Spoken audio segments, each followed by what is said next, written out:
Welcome, everybody. Welcome to another Plump.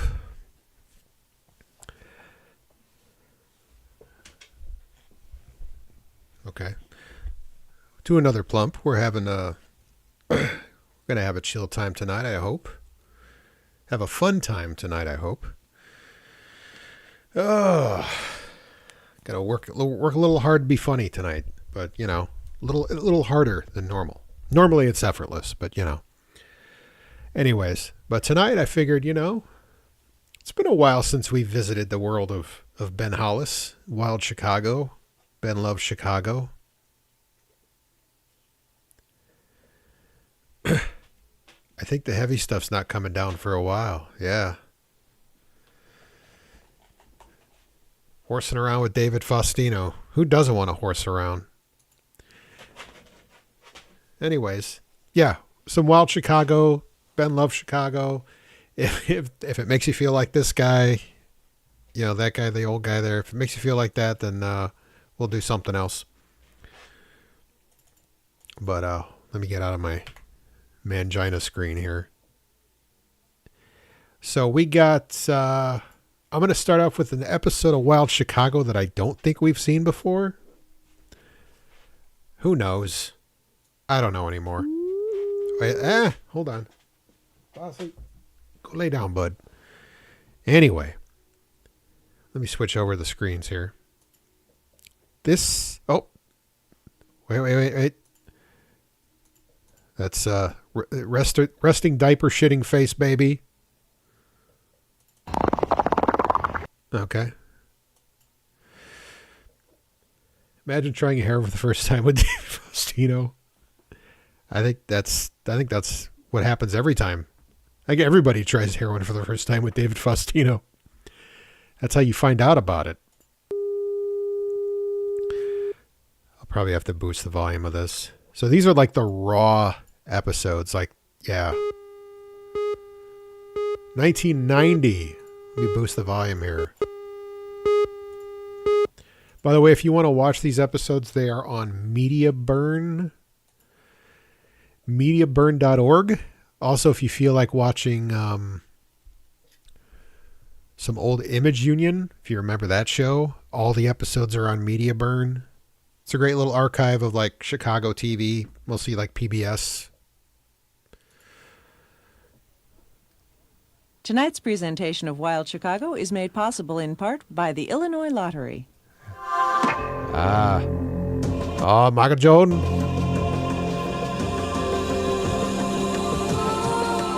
Look at him go. I remember this. Last year, the Illinois Lottery lengthened Michael Jordan's hang time. This year, we leave it in your hands. The 1991 Michael Jordan Flipbook Datebook. Flipbook Datebook. And make sure this is not the only book you pick up. Say yes to graduation. Wasn't Michael Jordan like a big gambler or something? Tonight on Wild Chicago, speed boating with Bill Pruitt, art meets science at IIT, slimy adventures with Goop and Gumballs, riding double-deckers with the Chicago Motor Coach Company, a man who makes wrought iron fences, people who produce big parties, and Ed Balsowitz, the singing idea man. Ed Balsowitz. Let me know if the audio is loud enough on these.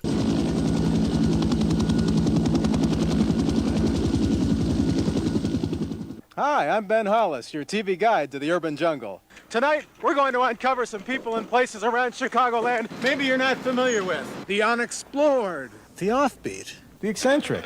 Tonight, thanks to you and your suggestions, I'm going to take you to a part of town I like to call Wild Chicago. All right. Hey, that was Scafish. That one episode we watched was Scafish. That was a great episode.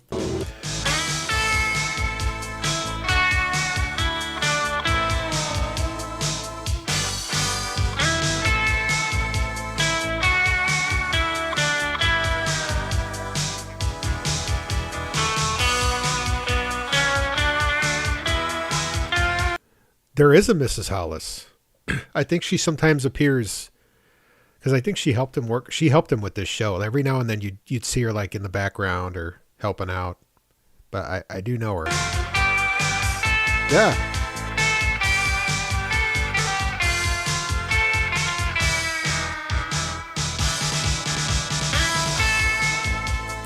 I'm actually subscribed to Ben's Substack, and every now and then, he doesn't do it a lot, but every now and then he will post video clips of like Wild Chicago episodes, just random clips.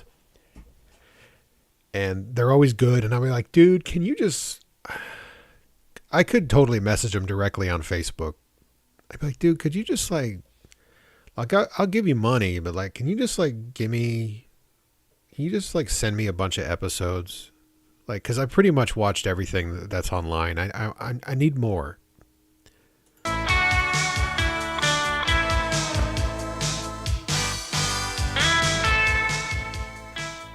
I believe she is.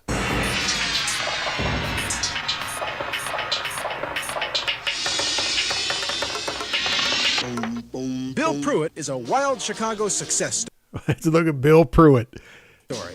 A man who followed his bliss right into Lake Michigan at 70 miles an hour.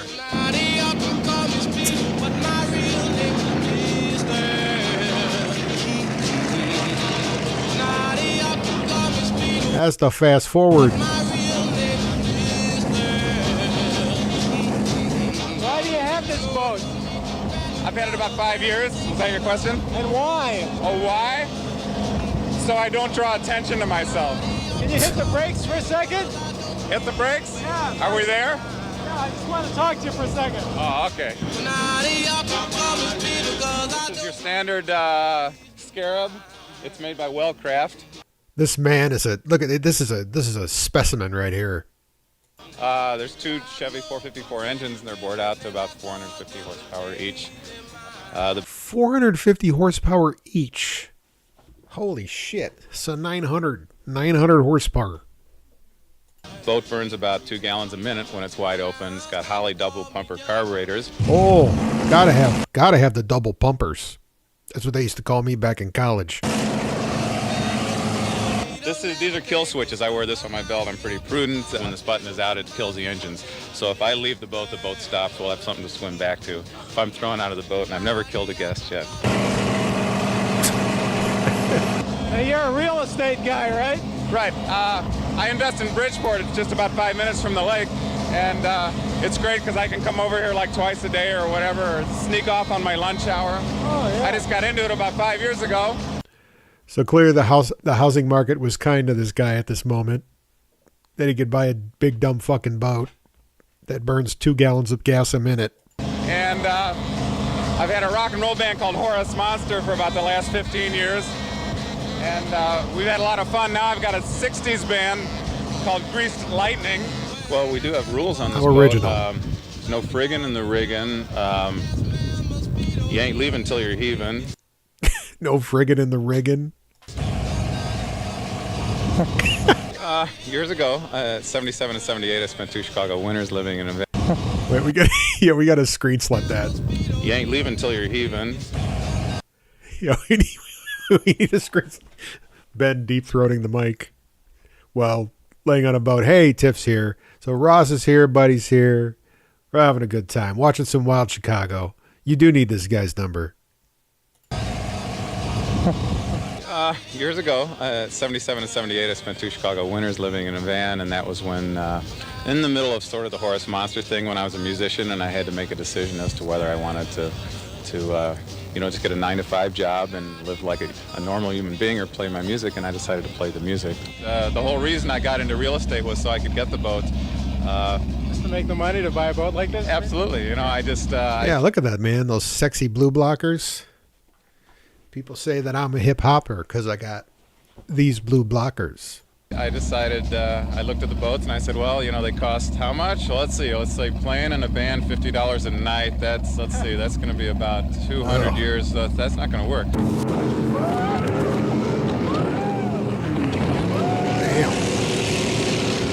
I just read a lot of motivational books. I only went to 10th grade in high school, so I don't have a lot of formal education. All the channels... No. 32, the Dave Delgado stuff, the No Money Down seminars. I watched all those free ones. And what would it cost to buy one of these babies? Brand new, this boat sells for about $100,000 with these engines and $100,000 in 1990. a trailer. Tell me about the real estate out here. This particular real estate, this is called the Gold Coast, Yes, it is. and it's very expensive. There's not a lot of no money down real estate right here, but there's no real best and worst place to buy, and there's no real best and worst time to get into it, you know, so don't be discouraged, just do it.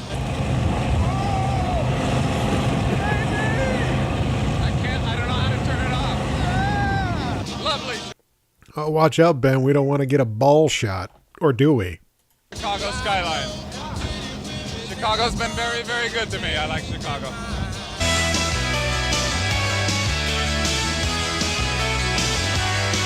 Yeah, 1990 was a great year for mustaches, for sure. For a lot of womb brooms, a lot of dick dusters.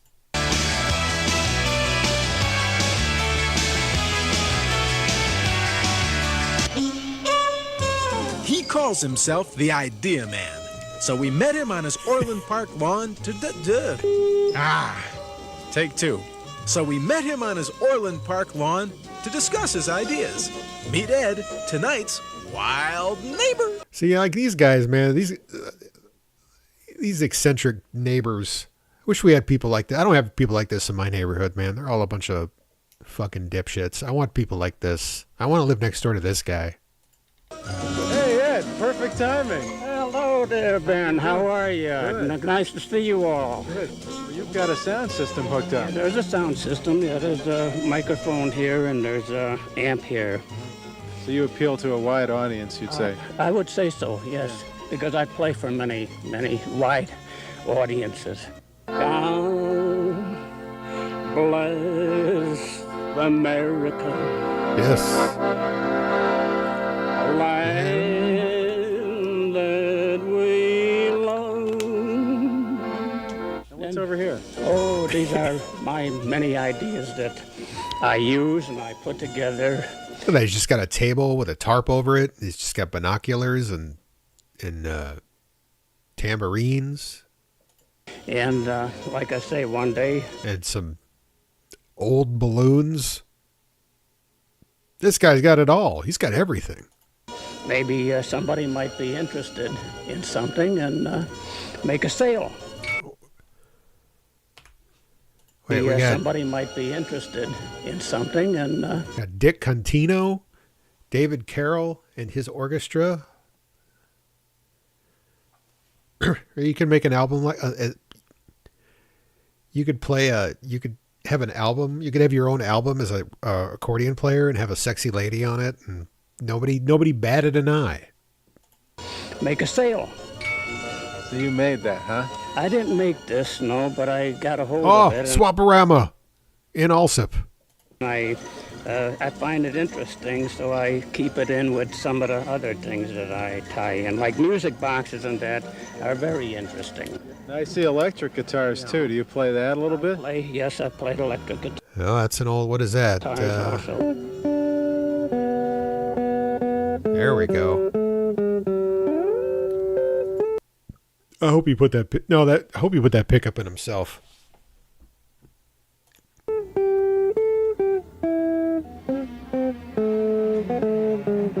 Now, this is one thing here that I made. But it came from an idea of a straw. See? You go to a restaurant and they're eating soup. Yeah. Yeah. You can't eat soup from a straw like this. No. So you hear, all kind of noises, and before you know it, they're wiping the soup off, whatever. Yeah. But Yeah. with a straw this size, I would call that my soup straw. That's see now that's the kind of forward thinking I like to see. See? Did you ever see a soup straw? No. No, see, that's an idea of mine. But aren't you afraid of somebody just stealing your ideas? Oh, they've been doing that. They've been doing that right along. But when I play the guitar, the songs, wherever you hear a song like Western, they may jump in a three, four different keys in one song. Yeah. You can't stop and change a harmonica each time. So I put this together. You see, Holy 1, shit. 2, 3, Oh, look at that contraption. Wow. 4, 5, 6, 7. 7 harmonicas on the guitar, and they're all different keys. Oh, you need to demonstrate that.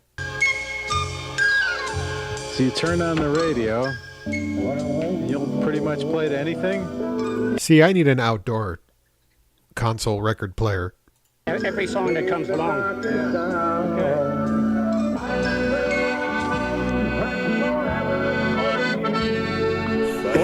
Oh yeah, I entertained the troops out in different areas. Did you ever get together with Bob Hope? I'd like to. Yeah. I would really like to. He's a great man. I adore that man. I don't worry about no That's his working face. He's feeling it. competition. I don't try to fight anybody. I like to get along with everybody. There's no enemies in my book. Yeah, see? See, we need more guys like this right now, especially. You ever heard this song before? Maybe once or twice. Yeah. We need guys like this to balance things out. Don't make no difference. How about this, Ed? I like how that flag is held in with, it's bolted to his hat. What's an average day in the life of Ed Balsawik? 100%. Always trying. 99% trying, 1% return. I know somebody out there wants to hire you for a party or a function or something. What's that phone number? How can they... No enemies. The Mexicans across the street. Yeah. Yeah, they're a problem. I don't know. He's playing accordion, though, man. They probably love him. get Ed at their place? 1-708-349-0297. I'm afraid to call that number. I can't believe they don't bleep these numbers out. As this guy's long gone. Oh, no. God. So you've taken over for Ian. Ian's the one who always pressures me to call these numbers that I'm hesitant to call. Okay. All right, let me get that. So early in the plump. All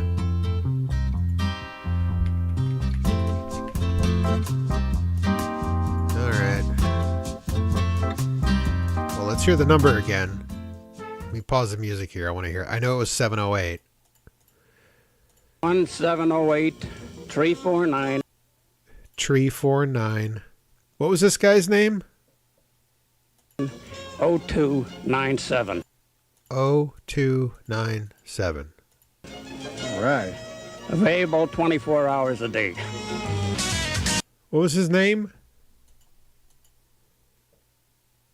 349.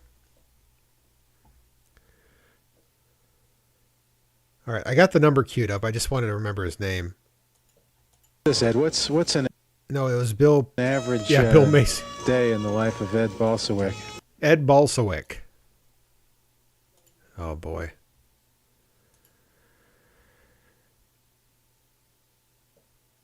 Calling. Oh, it hung up. It just hung up immediately. Oh. I don't think Ed Balsawik's taking gigs anymore.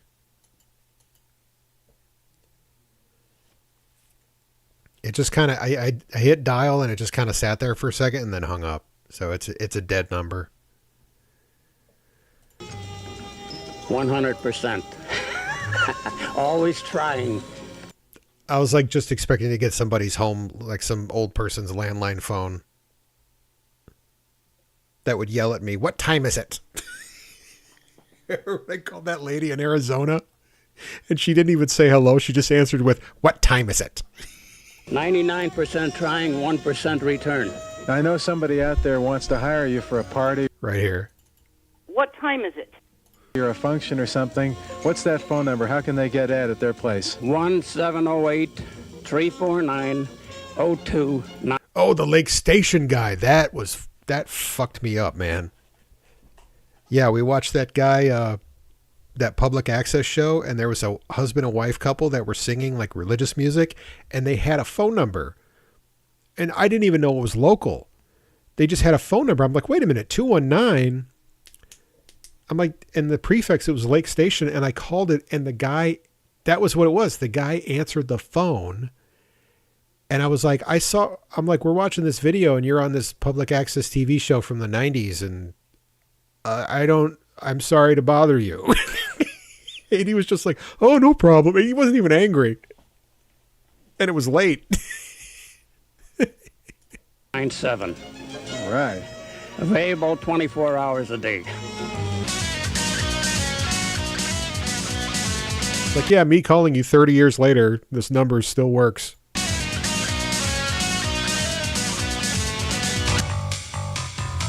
What do you get when art meets science? Well, in this case, you get art to the nth power, a really cool new 3D art form being developed at the Illinois Institute of Technology's Wisnik Hall. Excuse me, sir. Is this Wisnik Hall? Is this Wisnik Hall? Okay, thank you. Yes. Motherfucker.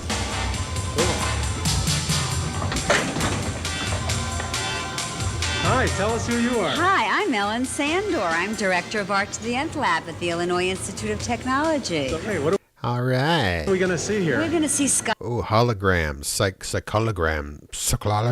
holograms, three-dimensional images, some of them computer-generated and some of them photographic. A world of wonders. A world of wonders, visual wonders. She gets off on it.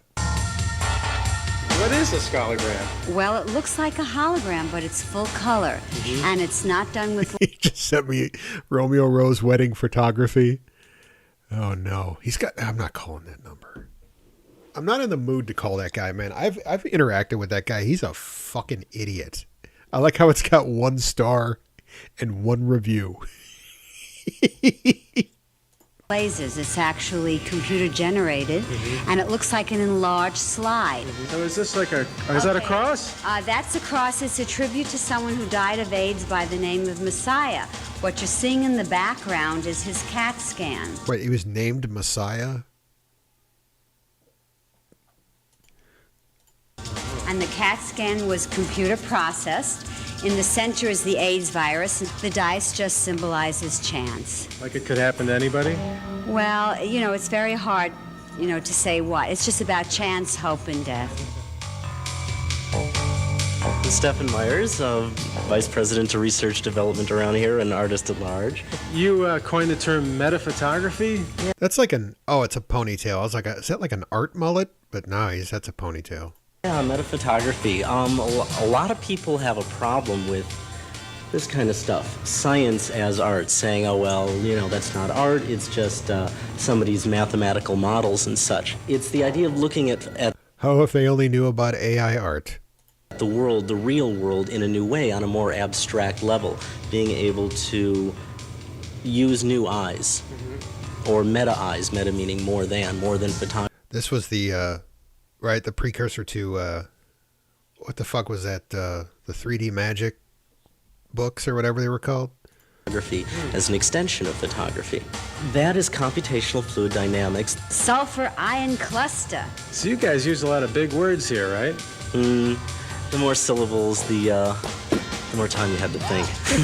What we're showing you here is actual mathematical chaos. Yeah, the magic eye, that's what it was. And there's a correlation in your real-time lives. This is the first example of a cylindrical barrier strip autostereogram, where instead of making a flat piece... They're just making up words. We've curved the plexiglass that it's on. See, we've displayed it next to the furnace. And the math entirely changes when that happens. We're on the bleeding edge, gentlemen. It's like inventing paint, You're constantly both developing... They put these guys in the furnace room. They're like, all right, put your fruity science art we'll put them in the furnace room. And pushing forward the medium while inventing an aesthetic to work with it. Oh, we invent everything here. We're one big invention. Art is an addiction. Anyone who becomes addicted, I feel really sorry for you. What if a nutty viewer wanted to buy one of these things? Is that possible? Yes, Feature Gallery, New York City, Hudson. And they might spend... They might spend money. Money, yeah. Not a lot. Remember, art That's when you know it's expensive. is all relative. So people can't see this by appointment? Absolutely. They can call me, Ellen Sandor, at the Illinois Institute of Technology, Art to the Nth Lab, 312-567-3762. Yeah. Oh, shit. All right, hold on.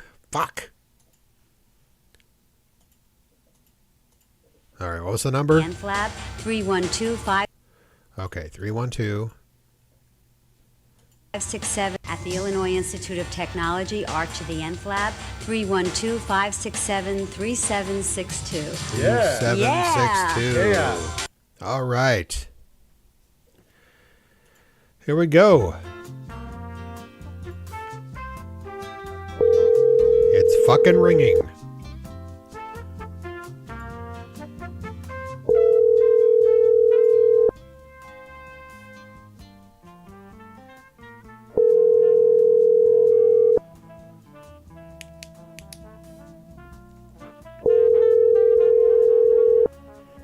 Perhaps we'll get a voicemail.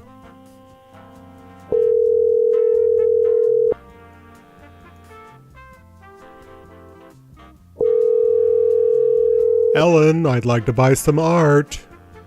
Ellen. Answer the phone, Ellen. It's just going to keep ringing. And then somebody's going to answer it after 20 rings. What the fuck do you want? This is Ellen motherfucking Sandor. What do you want? All right. I've let it ring enough. Chaos.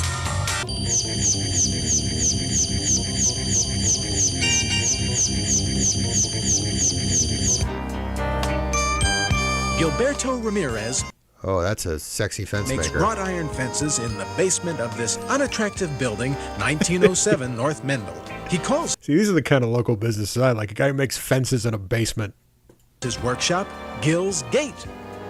My name is Gilbert Ramirez, and that's what we do over here, all kind of ornamental ironwork. And this is Gil's Gate. This is Gil Gate, yes.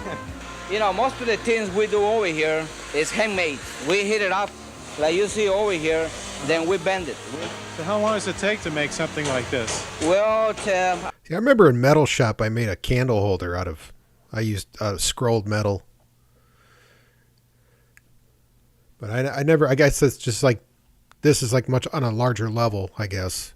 approximately probably about a week. A week? About a week, yeah. So who's About a your week. competition? Like the Handy Andy or somebody well, like that? I think I have no competition in what I do, you know.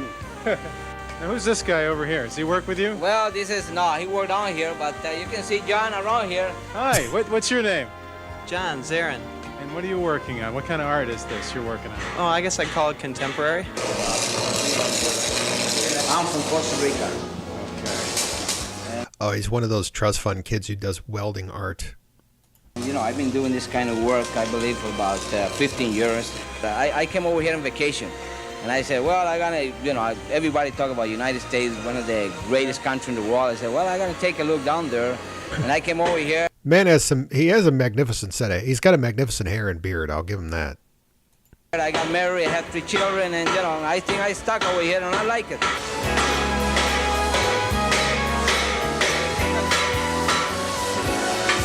Does it help to be angry? I think it helped you a little bit. But this is the way we bend it, by hand, until we're giving that curve down there. Do you get headaches working here? You know, headaches? No. No? No. I love South Hinsdale Track. Or Hinsdale South Track. It's Mexican horse shack. You worked in insurance for a few years? Yeah, I worked in insurance for quite a few years. Well, how about comparing the office job versus what you do now? I mean, could you work in an office again? I don't think so. I don't think so. It happens once, but I don't think so anymore, yeah. You know, you have more fun because you do what you want to do. Yeah. And that's one thing, that's what is important there. And so you told us about Gilbert, as I recall. Oh, yeah. I saw the show. Thought it'd be great for you guys. The place is fun. And Yeah. have you met the dog yet? Yeah, we did. Sometimes when people find bones. Is that a spinal column? Out in the woods when they're hunting or whatever. They bring them for me. And you incorporate it into your art? Yeah, sure.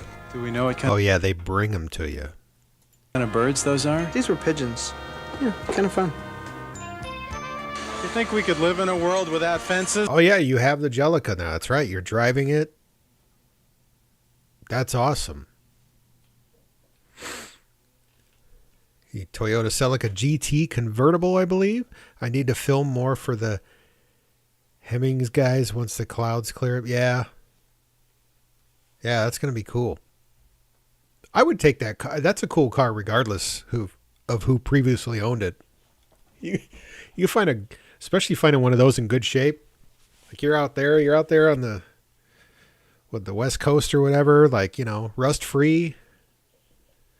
Those cars just don't exist anymore out here. I hope in the future, we don't have to do these things. If people want to contact you, Gil, what do they do? The phone number? Well, they can call me to 489-7278. And John, how about you? Okay, he didn't give an area code there. It's solid. Didn't need anything other than tires and an oil change. That's awesome. Well, it is a Toyota.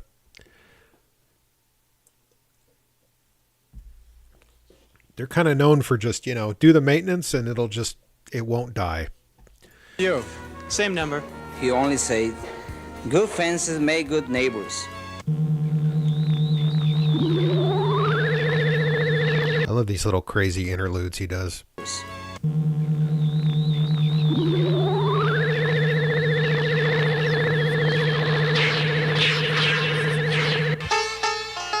You've seen his double-decker buses. Now meet the man. Yeah, 475,000 miles later. Seriously. At 200, that thing's still got plenty of life left in it. There's this guy I watch on YouTube. He's been like a professional Toyota Lexus mechanic for 30 years. He's this Mexican guy, and he's he does videos on different type models of Toyotas, and he did a video on the Toyota Yaris. Basically, he was basically well, if you really neglect it, it may need a new head gasket at 300,000 miles. And then if you really, really neglect it, it might need a new head gasket at 400,000 miles. Otherwise, it's okay. Jim Nikitas, owner of Chicago Motor Coach Company, purveyors of polite transportation. Hello there. And who we got over here, huh? Hi, this is Patty. Hi, Aaron. Is Jim there? We're looking for Jim. Is Jim here or not? Jim. They're looking for him on the telephone. Jim Nikitas, the boss, right? Jim Nikitas, the boss, is the president or chairman of the bus of the Chicago Motor Coach Company. You ought to see his office in here. It's pretty great. Good. Let's ransack the place. Yeah, let's check it out. Well, what's he like as a boss? Has he got sex toys, fleshlights? Boss, this guy. He's very personal, man. He's good to work for. He takes care of the people he works for. So he's a really good guy. He's a Greek, though. I don't know about Greeks. I'm Jim Oh boy, gotta watch out for those Greeks. Nikitas, chairman of the bus of Chicago Motor Coach Company. How many buses do you have? About 40. And cabs too? Yeah, about 11, 13 cabs. I just bought 2. As a matter of fact, Chicago Motor Coach Company is the first bus company in Chicago. It started out as Chicago. There better be dead Kennedy carvings all over the faux leather. There better be. Stage in 1914, and so he bought that car new. So he's is he the original owner of that car? I mean, it's cool either way, but if he was the original owner, that's awesome.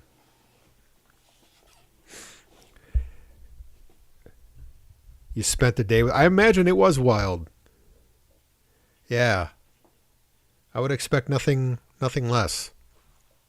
Became Chicago Motor Coach Company in 1970. You bought it used. Okay, that's cool. I mean, yeah.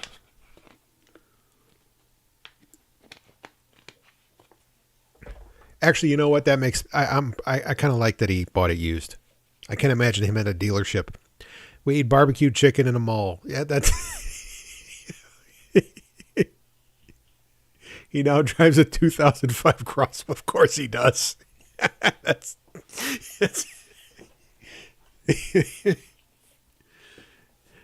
I had a landlord that was like, he bought a Chrysler Crossfire when he was in his 70s. I said, what do you call that when you buy, because there's the midlife crisis, right? But what do you do when you buy a sports car in your 70s? Is that like an end life crisis? So we've got about an 85-year tradition of double-decker bus service in Chicago. Is spitting permitted on your buses? Spitting is not permitted, no. So people rent these for, can you give me a laundry list? Sure, we do everything from... Man, this is like the world's most Greekest Chicago man ever. Look at this guy. This man does not exist anymore. Bar mitzvahs, weddings, birthday parties, grand openings, promotions, advertising. Look, there's some passengers. Is that John Cougar Mellencamp with a neurological damage? That's right. Look at this. And some pretty ones, too. Ladies, are you enjoying the ride? Yeah, this is great. We do this every Yeah, that was Joe. morning if we could. If I wanted to make a cosmic connection with you, what could I talk about that would really get you excited, I think probably buses number one and people number two. Really, buses are that big a part of your... Yeah. I'll show you a picture of my son's bed, which is a double-decker bus. I just think that they have a magic charm, and that when I found that they impress so many people so easily, I thought it was senseless to work hard to do it. Yeah. I think the easy... Yeah, he's probably not with us now. That's what I mean. That's always like the sad thing about watching these. It's like anybody in these videos that's like around 50-ish years old or older, like they're probably not with us anymore. But, it's cool they were on there. And he does fuck. Or he fucked. This guy fucked. Easy way is the best way, as long as you're honest about it and forthright. Yeah. And the buses make such a great connection with almost everyone. Yeah. I found almost no... Double-decker bus bed kink. Yep. He probably gave his wife the double-decker. Gave her an upper-decker. No one that didn't like them. So having that facility and having Look at the this, equipment... man. Look at this. This is just Chicago. This is... I just love these scenes, man. Just 90s, early 90s Chicago. Keep buying more of it and trying to impress as many people as I can. I guess I'm basically insecure. This is a former London transport bus that was brought here, and we performed the Henry VIII and beheaded it. Not because of anything it did.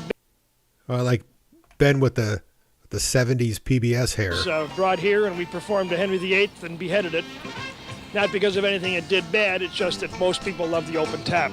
I happen to know every viaduct and the height of it in the city of Chicago and the surrounding suburbs. I also know where the trees are, where the phone lines are. See, this is the guy you ask for directions when you're trying to find something. This is the guy you ask. Fuck the GPS. This guy's going to give you directions that just the directions alone are entertaining. You're like, I don't even know what you just said, but it was awesome. And where the traffic lights are. Oh, we just missed one. We just missed one, and we'll miss all of them when you're with me. Jim, what's that phone number when they want to call? Okay, call Chicago Motor Coach Company, 922-8919. Okay, if they don't say the area code, I'm not calling it. That's my only rule.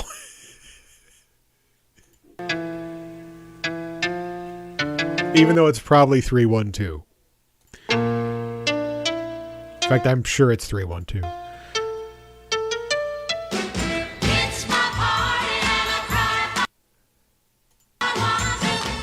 Actually, what was the name of the company? 'Cause sometimes you look up these companies and they're still around. We performed the Henry VIII and beheaded it. Not because of anything it did bad, it's just that most people love the open top. I happen to know every viaduct and the height of it in the city of Chicago and the surrounding suburbs. I also know where the trees are, where the phone lines are, and where the traffic lights are. Oh, we just missed one. We just missed one, and we'll miss all of them when you're with me. Jim, what's that phone? Chicago Motor Coach Company? Okay, so let's see here. I'm going to look it up here. Chicago Motor Coach Company. Okay. Holy shit, it's still in business.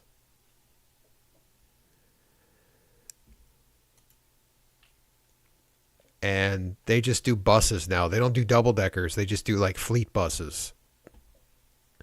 Number when they want to call? Okay, call Chicago Motor Coach Company, Okay, what was the number? 922-8919. Okay, that's not the same number. Oh, and there's a book. The Chicago Motor Coach Company from Barnes & Noble for $25. And you can read about the history of the Chicago the double-decker buses. So there you go.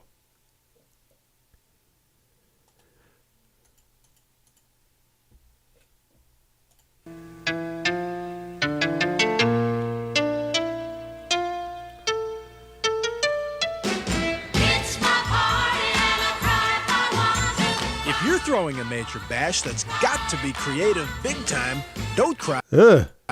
Call Renown Productions, 3355 North Drake, just off the Kennedy Expressway. Where the fuck did he come from? How'd that look, huh?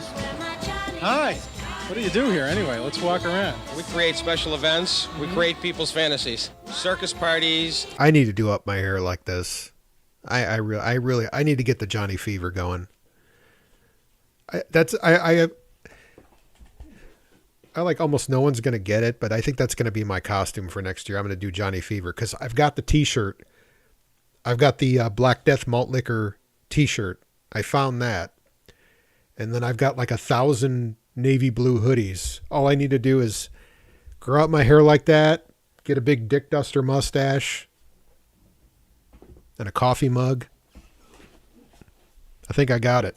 Let's walk around. We create special events. We create people's fantasies. Circus parties, theme parties. Or a big womb broom. That's a womb broom.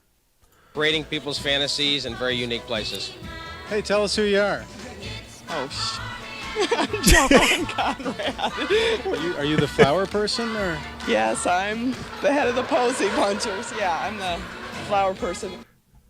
There was the rain delay, the upper decker. Yeah, there was the upper decker is when you take a shit in the tank of the toilet. That's the upper decker, right? And then the skybox, that's the next level. The skybox is when you take a shit on top of the lid. Like you don't even take the lid off. You just take a shit on top of the lid. And then the standing room only was when you take a shit on the floor next to the toilet. And then the rain delay is when you take a shit in the shower. What's the most fun you've ever had at a party? At a party at Renown? No, a personal party that you've Oh, had. I don't know if I can say that on television. This was something totally unique. It's a bar mitzvah, right? It's a bar mitzvah. We took the father and the son, blew them up about 8 foot tall, disjointed their arm assembly, their elbows, and their wrists, and built special synchronized hydraulic motors. This is sophisticated.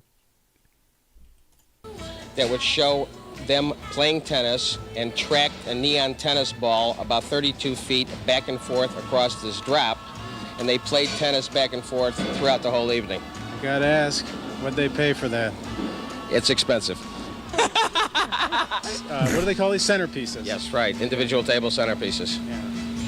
I always get ticked off with a I think I can centerpiece do that this. gets in the See through. Yeah. Right. Everything is above eye vision, helps Yeah, I think I could do this costume for sure.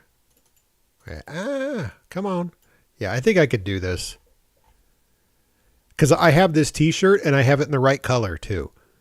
So I just need like a hoodie or like a black or like a navy blue jacket and the glasses.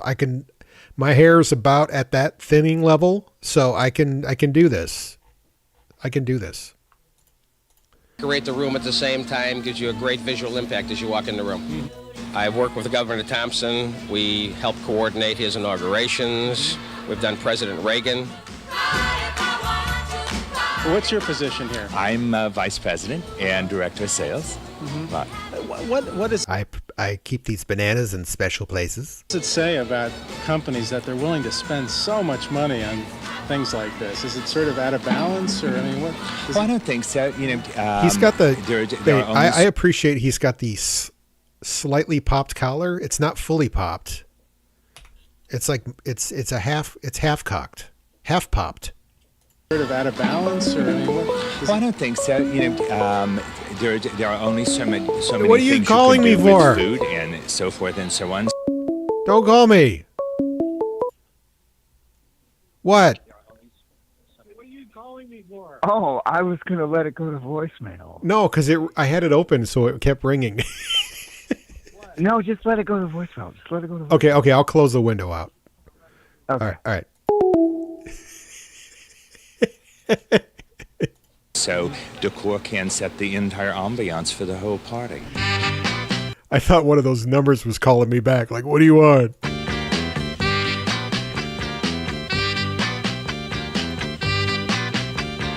Hi, I'm Kathy Zengler. I'm the production manager.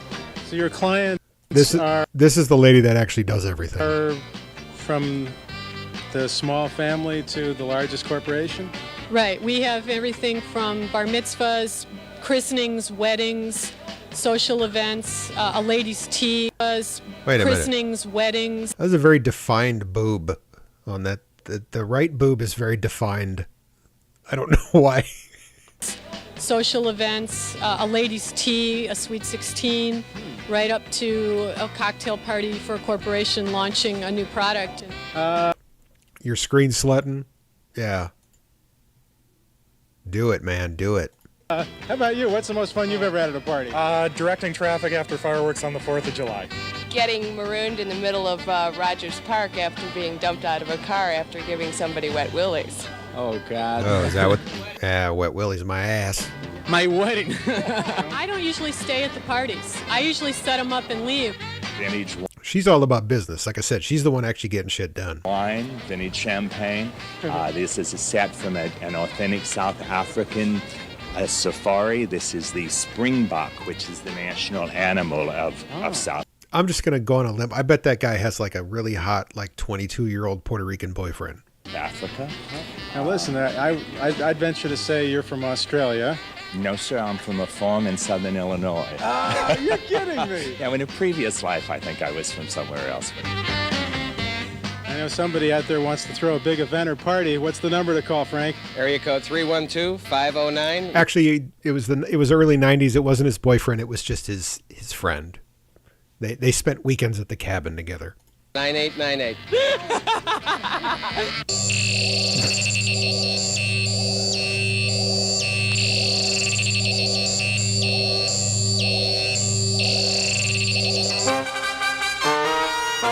Yeah, his roommate. Yeah, just his friend. Here's a business that turns grown men into silly little boys. You'll see what I mean as we dropped in on Scott Braverman and Company on Chicago's North Side. Tell us where we are. You're at Century Corporation. And what do you make here? We manufacture gumball machines. What do you think of gum? I like to chew it. Look out. You are, sir. Scott Braverman. What do you know? Not much. What do you know, Ben? Are you chewing gum now? No, but I was just about to. Ooh. Uncle Norman, we want to get you in on this. How are you? Good to see you. How long? Okay, you left the buddy left a voicemail, so we'll check it now. Okay, so you left a voicemail. Transcript. Are you telling a story on this voicemail?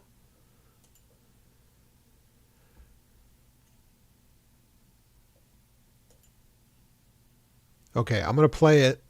Let's hear it. So I was thinking about that recent, like, stupid glass bottom, well, the rain delay in the upper deck and the final boss, the skybox, where you just forgo the lid and poop on it altogether. There was a thing when we did back in the radio show days, back on All Over the Map, where Falk was there. And Yeah. you can explain Joe 1, to the listeners, but like when Joe was there, he was like, you know, you could do the glass bottom boat with the Admiral option. Yeah. And we're like, what's the glass bottom boat? That's like where you just put a piece of cellophane over your face. Yeah. And the other person just like takes a dump on you. And I was like, okay, well that's just some fetish shit. But I was like, but what's the Admiral option? And Falk goes, I don't know. I guess you just wear a captain's hat or something. Yeah.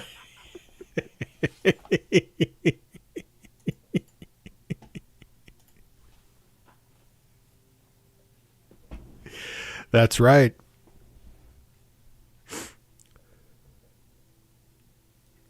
Yeah, I usually leave voicemails like that.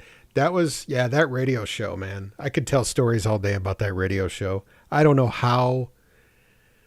I think it was just because nobody listened that we got away with so much. We got away with way too much on that show.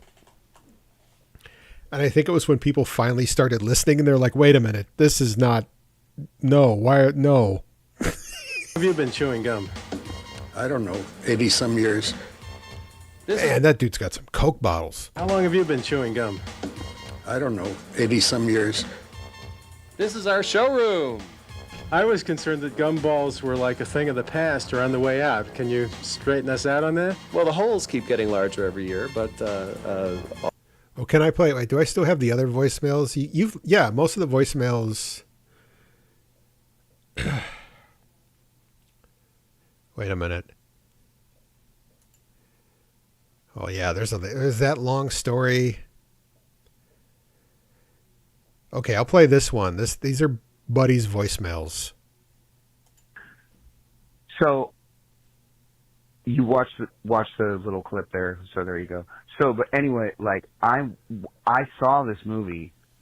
This movie was my very first and only blind date I ever went on. And I went on a blind date with this guy DJ from the Tamburitza group back in the day. And he was like, yeah, I'll set you up with this girl, man. Her name is Chrissy Vegetable. And I was like, her name is Chrissy what? Chrissy Vegetable. So I'm like, okay. And, you know, I get, you know, do the blind date thing. You know, she's easy on the eyes somewhat, you know. I'm like, you're really, yeah, I'm like in the back seat while DJ's driving. And I'm like, so your real last name is Vegetable? She's like, yeah. She's like, yeah, everyone just teases me about it, you know. And I'm like, okay, well, you know, just kind of move on to the next subject. And then, like, we saw this stupid-ass movie, and then afterwards we went to Minor Dawn on Indianapolis Boulevard, and she started saying, like, yeah, that's my real name again, you know, it's spelled the exact same way, Vegetable. She's like, yeah, everyone teases me at school. They call me Crispy Vegetable. And I fucking almost spit out my water. And she looked at me and she goes, that's not funny. I was like, oh, shit. Yeah, the quietest ride home. Worst fucking date ever. Yep, there you go.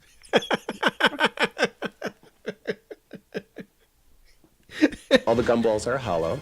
Gum oftentimes stays the same, but as the years go by, the hole in Yeah, mine are done forever. Love me some Minor Done. the center gets larger. And there's an upward limit as to how large that hole can be, such that if the gum can't support its own weight in a case of gum, it would just simply collapse. We might be flirting with that threshold right now. Do you chew? Sure. You know what they say, don't be a bum, chew gum. What about the popularity of gum? What do you think? The business is growing every day. Oh, yeah? So the industry has shown a tremendous growth. All right. Well, where are we headed now? To the Okay. I'm not kidding. Like the Radio Shack commercial that you posted, that like I played a gig with a guy that was a manager of the Radio Shack, or a district manager of like several Radio Shacks or what have you. And he was stooping one of the employees in the back room, and he led to a divorce. And then prior to that divorce, like the ex-wife at the time had hired like a private investigator to videotape what was going on at the gig. And a certain horn player that we know, well, it's Benny, started calling we were playing a gig in Michigan City, and he called it Michigan Shitty. And he kept saying it, Michigan Shitty. So not only did we have a guy videotaping, you know, the gig, but Benny was calling, and they were getting so mad that they had to escort Benny out of the bar through the kitchen. Wait, what's it got to do? There's like two different stories there. warehouse.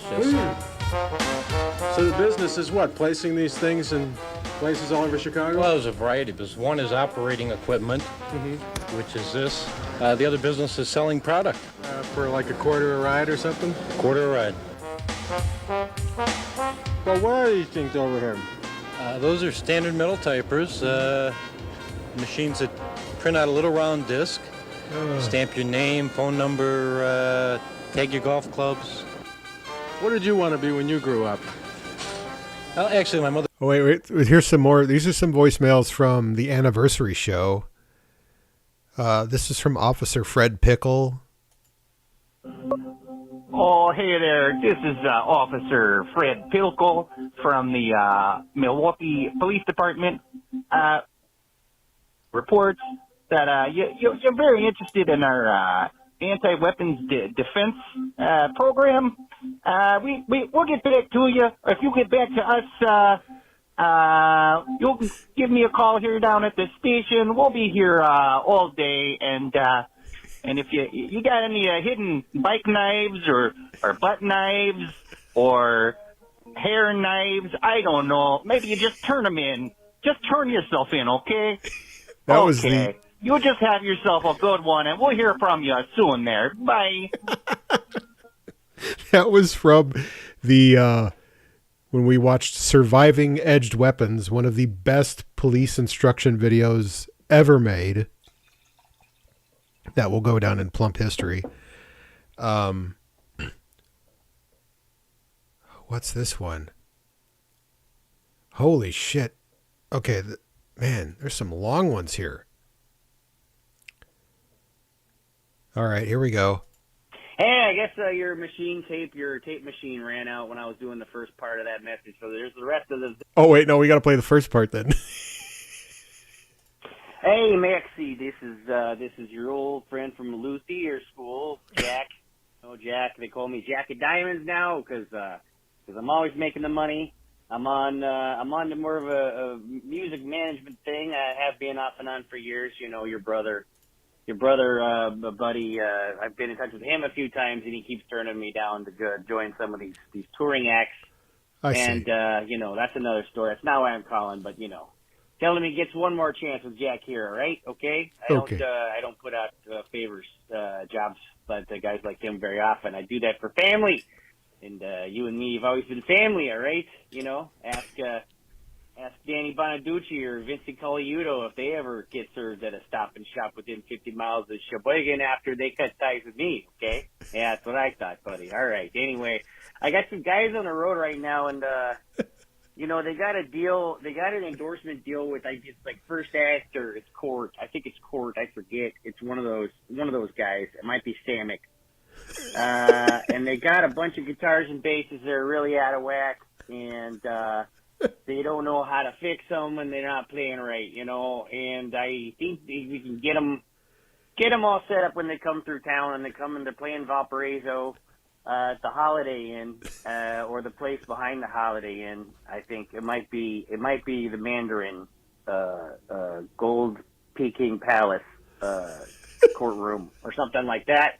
I'll get you the details. You know, you'll be able to take care of them. I can't really talk about payment right now. This goes on for 3 minutes. For it, but you know, it's kind of a big deal. Some of these guys I know from back in '94 when I was booking Dangerous Toys. You know, a little comeback tour, if you know what I mean, that they had back then. Way before I met you, of course. But now some of those guys are in this new group I got going on there called the Dream Warriors. It's a band that I put together. I'm sure you heard of them. It's all the guitar techs that George Lynch has ever fired from 1991 to 2004.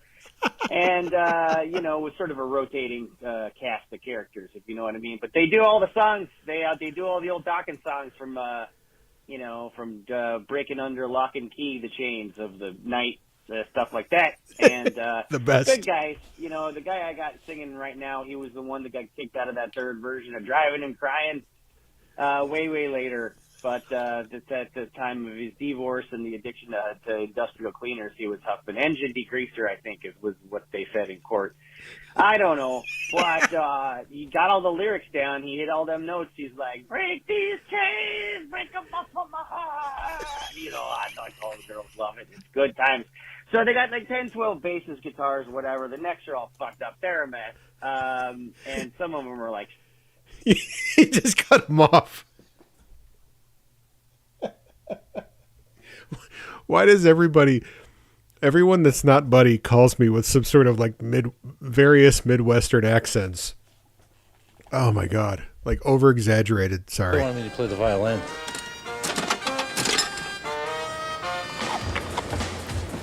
Oh, Buddy, oh God, he left another voicemail. Jesus. All right, we'll do one more. 2 minutes here. So this one you might not know of. I think this is probably 2000, 2001.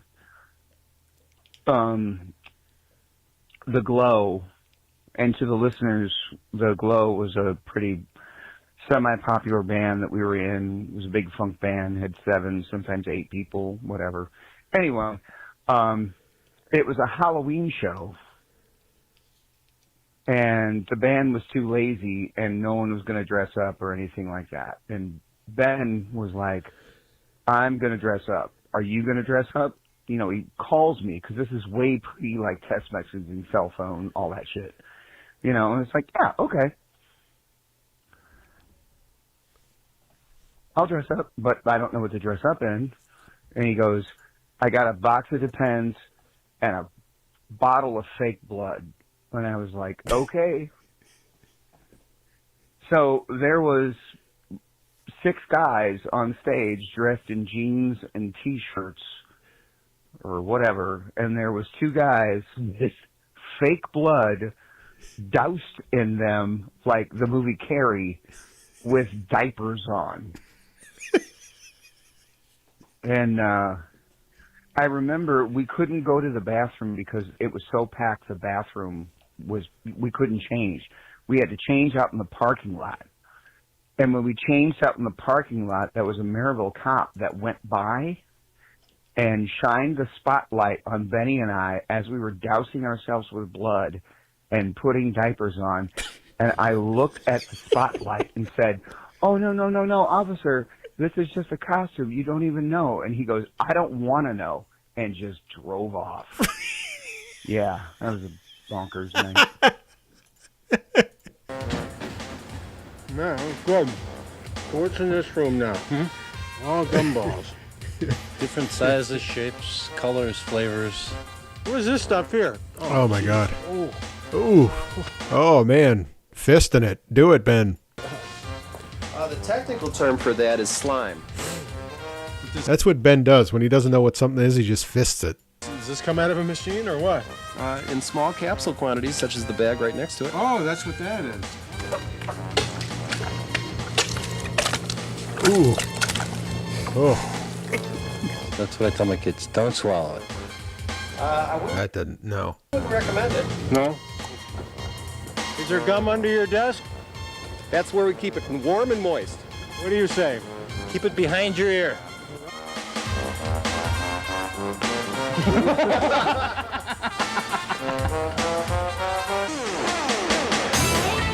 Coming soon on Wild Chicago, King Tut's Tomb in Gurnee. Songwriters Night at a downtown music club. A store that sells cookie jars. A lady who works with money. Spray paint art by Figs on Milwaukee. Dave's down-to-earth rock shop and museum. And an awesome display of electric trains. Oh. Got an idea for the show? Write it down and send it in to Wild Chicago, WTTW, 5400 North St. Louis, Chicago 60625. So long, everybody.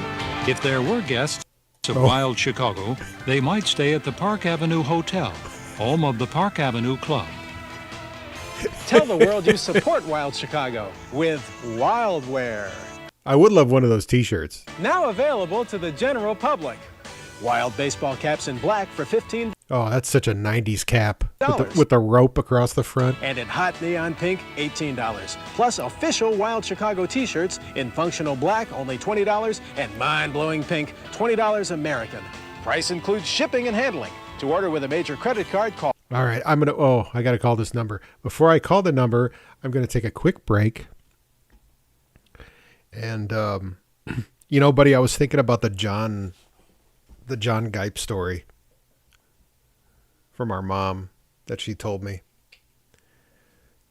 I should tell that story too. That something reminded me earlier today about that. I don't know what. It's just like shit my mom says. But we'll be right back with John Gipe. Quick piss break. Need a song here.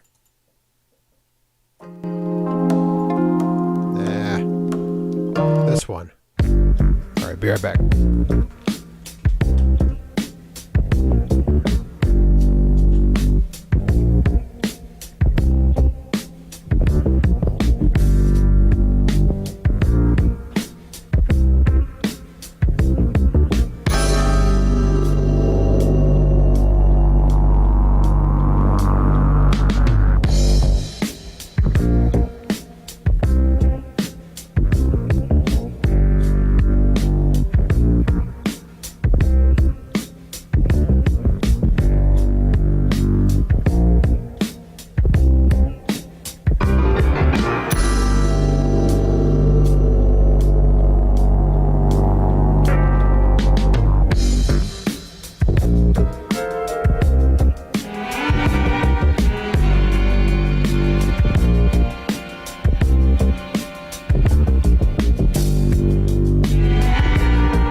Yeah, let me take you back to a time.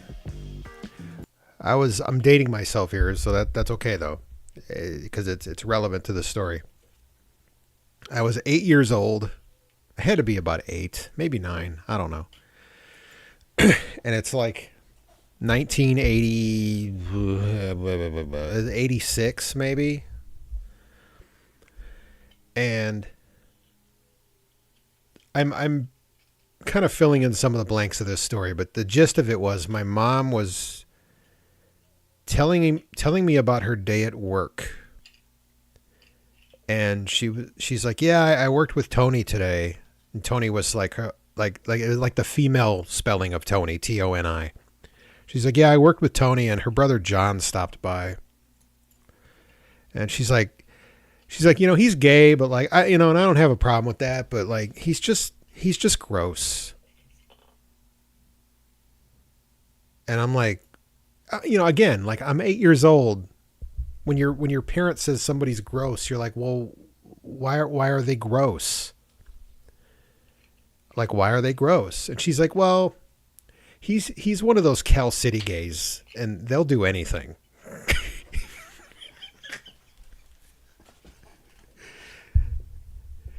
He's one of those Cal City gays, and they'll do anything. And I don't even remember, like, it didn't even register what she meant by that. To my 8-year-old brain, I was like, oh, okay. And then that story just stayed in the back of my brain for like, I don't know, a couple decades.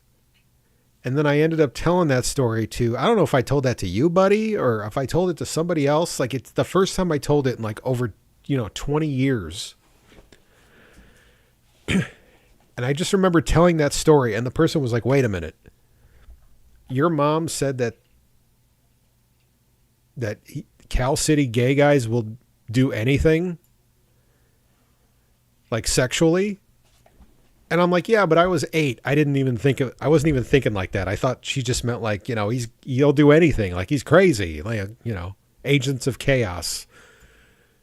I didn't think like he'll do anything. I'm like, she just said like a gay guy will do anything sexually to an 8-year-old, but that's my mom.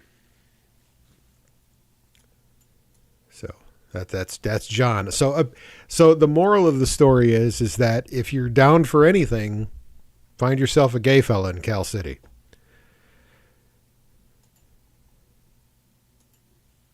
Oh shit, I got to call this number. Okay. 1-800. All right, 1-800-341-4800. I think I might have called this number before. Oh, it's ringing. Ringing. Welcome to America's hottest talk line. Guys, hot ladies are waiting to talk to you. Press 1 now. Ladies, to talk to interesting and exciting guys free. Press 2 to connect free now. Well, you know what? Let's talk to the guys. America's hottest talk line is for callers 18 and over. If you're under 18, you must hang up now. Product of XIP. We hope you have a great time on America's hottest talk line. Grab a pen. We're going to give you our direct access number so you can call us back absolutely free next time you're in the mood. Nope. Ready? Call 1-800-444-3000. I don't have the time for that.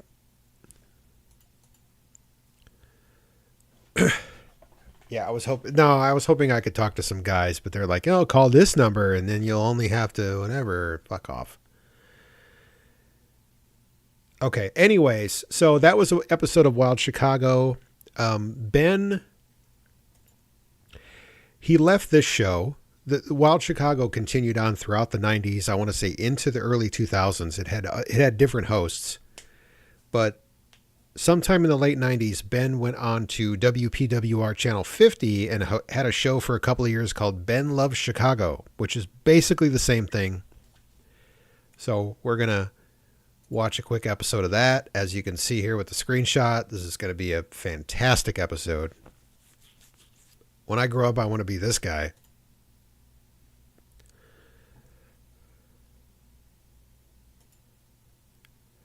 Oh. Chicago. Okay. Welcome in Chicago. Welcome to the show. I'm tired. I need a rest. A chair. I love Chicago. Oh, that's when the chairs. Got to claim your parking spot. Chicago. Nobody can park here. Ben loves Chicago. Ben loves Chicago. Ben loves Chicago. Ben loves Chicago. Yeah, dibs. Tonight, Jesse Jackson, Woody Allen, professional dog poop scoopers, and a night in a $500 luxury suite. I just want to say that the audio on this one is a little clippy, so don't bitch to me about it. It's just how it is. This is for people, but what do you do for dogs? You're called Have Doggy. Will do. What's your name? My name is Paul Thomas. My mission is to pick up dog poop all day, every day. My name's Judd. And what's your role today, Judd, and the crew? I'm a support crew. I pick up the dog and or dog poo and clean the yard. And who's this guy under here? Come on. My name is Ivan. Hi, Ivan. How many pieces you're gonna pick up today? Here. Dog role today, Judd, and the crew. All day, every day. My name's Judd. And what's your role today, Judd, and the crew? All right, here we go. We got a number. 1-312-286-4727. Oh, boy. Your call has been forwarded to voicemail. The person you're trying to reach is not available. At the tone, please record your message. When you have finished recording, you may hang up. Where's the beep? I didn't hear the beep. Hey, look, I literally got a shitload in my yard. It's a little out of control. First it was the dogs, then the horses came by, and then there's like some kind of fucking, I don't know what it is. It's a platypus. I don't know what it is. It's leaving huge heaps and piles of shit. I don't even know how to clean this stuff up. Like a shovel doesn't work. All right. And plus it's really cold out. It's freezing over. It's just become part of the landscaping. I need it out of here. So give me a call back. We'll figure this out together. All right. I'm a support crew. I pick up the dog and or dog poo and clean the yard. And who's this guy under here? Come on. My name is Ivan. Hi, Ivan. Deborah's going to be very confused. Hopefully she'll call me back. How many pieces you're going to pick up today, figure? The whole day or just this yard? Oh, the whole day. Let's go whole day. Whole day about... one day is about 900. This is what I live for. Yeah, I'm okay. Hey, boss. How you doing? Yeah, we'll get serious together. Better yet, come on down. We'll get serious together. Do I have that? I do have it. Here we go. The world's... Hold on. This is the most Chicago commercial that has ever Chicago'd. You've selected the finest replacement window that money can buy. These people know what they want. Why? Because before they bought replacement windows, they sent for this free book. It's got all the questions answered on prime replacement windows, and they're going to find peace of mind with Super Sage Window Company. So if you're serious about replacement windows, call 583-4855, and I'll send you this book. Better yet, I'll bring it myself. We'll get serious together. Call Super Sage at 583-4855. Super Sage. I got to turn it up. Okay, I'll do it again. I'll play it through VLC.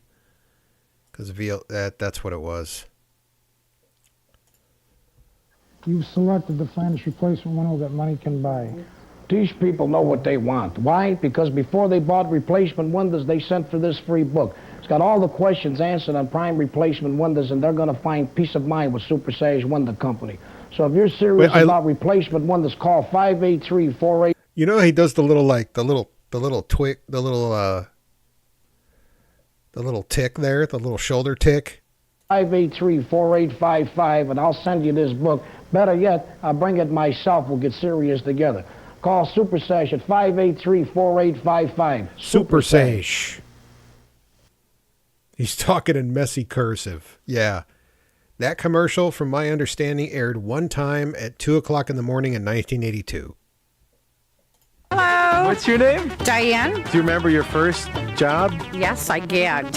4 feet high and in water. I live here. I own the house. Ah, all right. With all my Hi. dogs. Hi, I'm Jennifer. Hey, Jennifer, what's your role today in this thing? My role is a friend of Pat's, and I love dogs. And I brought my own to hopefully have them discovered and maybe get on some sort of sitcom. Like Mad About You, replace that awful Murray. What's the first step, guys?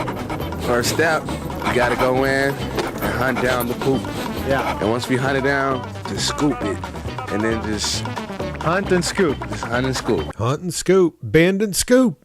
Like the Mexicans. So what we thought we'd do is unroll some sheets of toilet paper and mark each spot. Kind of like at Custer's Battlefield where there's a little plaque where every soldier fell. We've picked up about 300,000 pounds, and we're just a small business. And when you consider how much that is, you have to think how much is out there. With one That's a pretty pooper. dog, it's one thing, but when you have 4 dogs, you wouldn't believe how much they can poop. What does it cost per week then for you? What is it, Diane? How much is it? It averages about $36 a month. If you figure that out per piece of poop, I don't know what that comes out to. You guys are sort of heroes then, wouldn't you say? Oh, I definitely would say so. You know, saving the world from dog poop. Well, let's bring on the dog. Yeah, Fraser had Eddie. I remember Eddie. I didn't really watch Mad About You. And I'm okay with that. Dogs. Okay, this is Spike. Yeah, Greyhound? Uh-huh. Yep. This is O'Malley, the Irish setter. Hello, O'Malley. This is Scruffy coming up to the camera right now. Here's Jeffrey. Jeffrey. Jeffrey, pay attention. Here, Jeffrey. That's Jeffrey. And this is Brick. Look at the camera. There you go. Yvonne, where are you from originally? Germany. I was born in Germany. Do the folks back home know that you're working in the USA at this? Yes. They're not very pleased with it. This is the master scooper. I am the Uber Scooper. When you write your resume, how will you enter this? Canine waste technician, top secret. How many employees have you got now? 3 part-time. Yvonne is a partner. You planning on expanding? Oh, yeah, definitely. There's, 1 million dogs in the Chicagoland area? All we want is 0.1%. Boy, how did this thing get started? And it just kind of started watching neighbors argue about who was going to clean up. Other jobs you've done? Selling crap my whole life. Now you're picking it up. Now I'm picking it up. Yeah. I mean, you guys have fun with the job, obviously, right? Yeah, oh yeah, I love it. It's cool. But doesn't really smell. So I was just thinking, there's another episode. Do we want to watch the Jazz Club episode? Yeah, in Ben Loves Chicago, we're not going to have a family brawl. Ben showcases offbeat. Okay. Wait, where was the one where he goes to like a jazz club?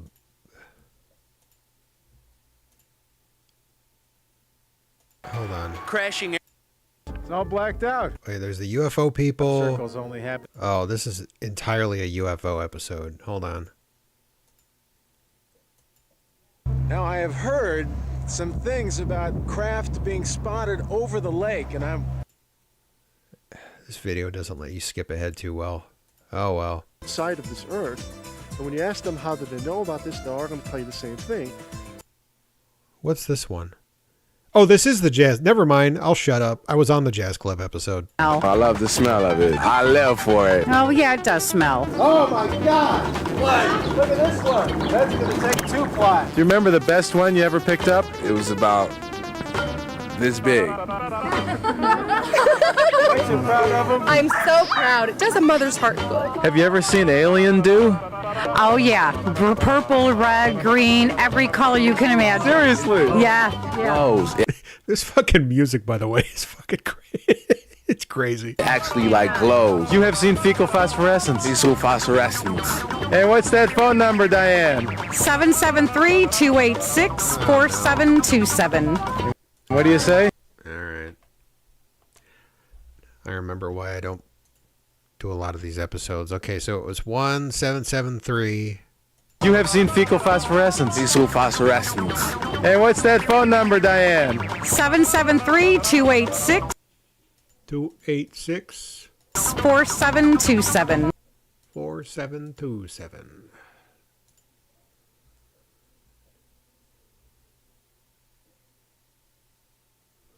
Calling. Calling.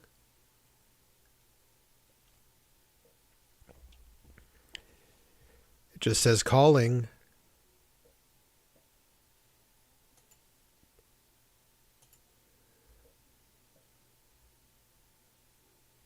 It's not calling.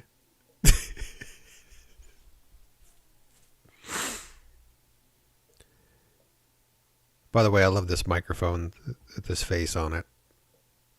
Okay, wait. Please leave your message for 773-286-4727. I need poop scooper. This is a real. Is this the poop scooper company?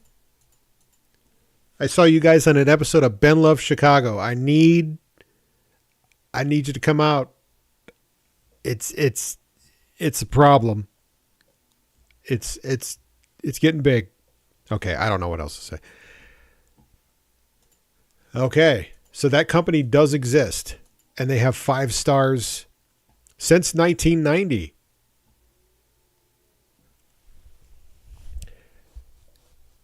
That's awesome. Okay, so that's an actual company. What do you say? They're going to call me back, I know it. Pick up where your dog left off. Other jobs you've done? I used to be a campaign strategist for Bob Dole. Bob Dole. Hot jazz, a Okay, here's the Jazz Club one. romantic getaway, and dangerous video. Don't go away. Oh, shit. Oh, commercial break.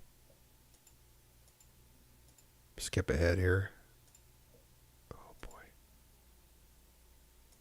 That's a long ass commercial. Home of his legendary jazz showcase, jazz promoter Joe Siegel has been blowing his horn for 50 years in Chicago. We bopped in on him at the new home of his legendary jazz showcase, 59 West Grand, near Clark. How you doing? Who are you? Man.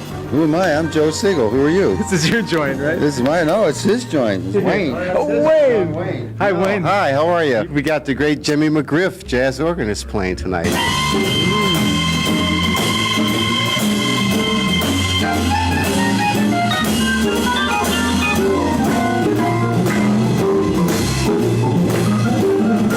Jimmy McGriff really plays kind of a blues gospel oriented. Yeah, it's a bluesy type jazz thing. As long as it's straight, the tenor man's great. Yeah. Jerry Weldon.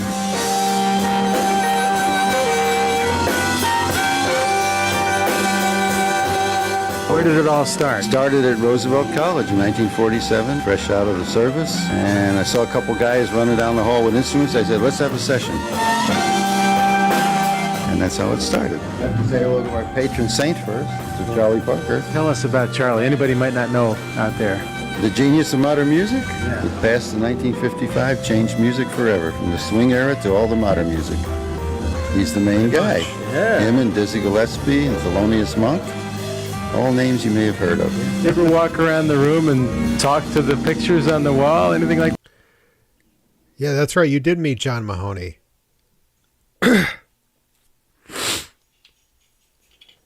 Frasier's, I would say, like for a couple of years, like I used to put Frasier on before I went to bed to fall asleep to, because Frasier was one of those shows. Like if you wanted to watch it and laugh, you could, but if you just wanted to tune it out and fall asleep, you could. It was just one of those shows. No, I'm not quite that far gone. Give me a break.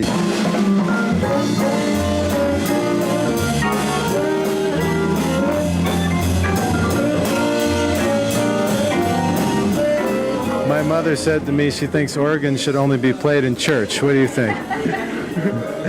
Well, I've been on it for 40-something years. So. You're a pretty young guy. No, I'm 60.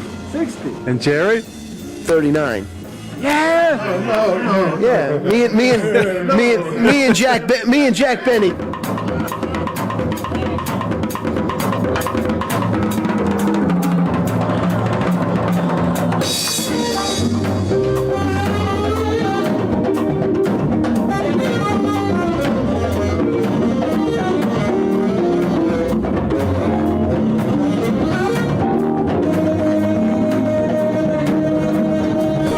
Could put together the dream session with some of the guys who aren't around anymore, what would that look like? Well, we'd have Dizzy, we'd have Red Rodney, we'd have Dexter Gordon, and Gene Ammons, and Sonny Stitt, Eddie Lockjaw Davis, Bill Evans, and Bud Powell, and Thelonious Monk. Hey, you see these guys in your dreams ever? Oh yeah. I used to keep the radio on, listen to the jazz music at night, and it would filter into my dreams, and I'd dream I was playing these instruments. Ooh. And then I'd wake up, and boy, was I PO'd.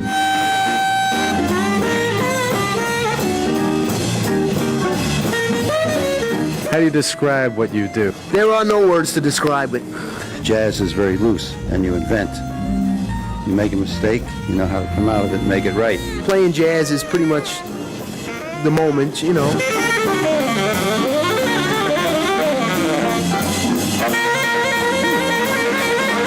Has it been? Oh my God. So Bosley's in the room with me. He's not in the sidekick chair, but he just ripped ass, and it is, it's quite pungent right now. It's stinging the nostrils. A challenge to you to keep up with the changing jazz scene? Well, we've stuck pretty much to swing and bebop and some traditional New Orleans type music, crossover and all that stuff. New age. No, I have no time for that. Life's too short.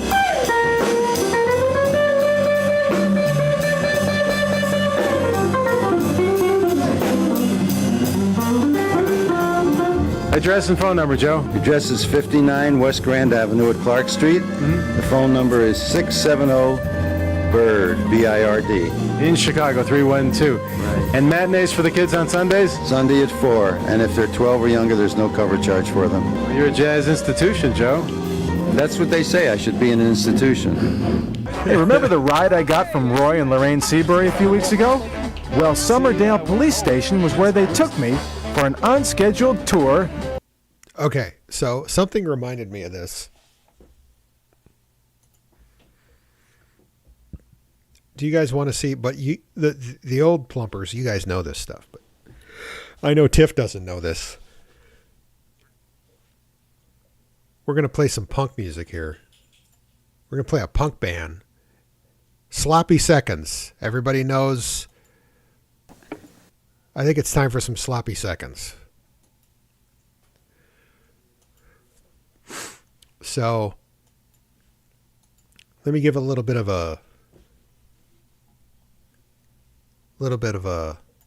an intro here to this. So there was a public access TV show in Indianapolis called Hitmakers Showcase. And it was hosted by a gentleman named Paul Middlebrook. And Paul was like a, well, you'll see him here. Let's hold on here. Good evening and welcome to... So this is Paul, all right? And Paul sang in like a, kind of like a Motown, Temptations, Four Tops type of group. But he hosted this show called Hitmaker Showcase where he featured a lot of local music acts. You know, and the vast majority of the acts that he hosted on this show were like hip hop, breakdancing, a lot of breakdancing because it was the 80s, R&B, you know, stuff. But the one and only time he had I'm pretty sure this was the only time he had a punk band on the show. This was the band, Sloppy Seconds.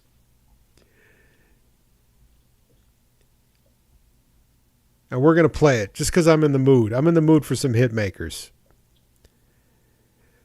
To Hitmaker Showcase in this #1 musical show, for we have the best in local entertainment. Ladies and gentlemen, I'd like to start out our show tonight with a band, and they call themselves Sloppy Seconds. Sloppy Seconds. Sloppy Seconds.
And I want to say like half the band, this isn't even half the actual band, like half the band didn't even show up because they couldn't wake up in time or some shit.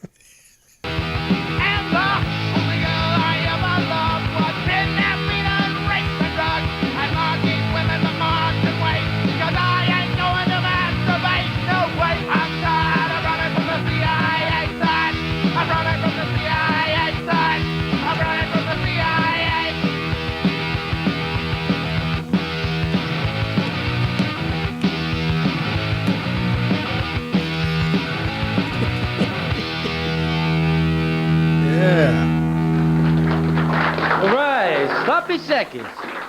Spokesman, your name, please.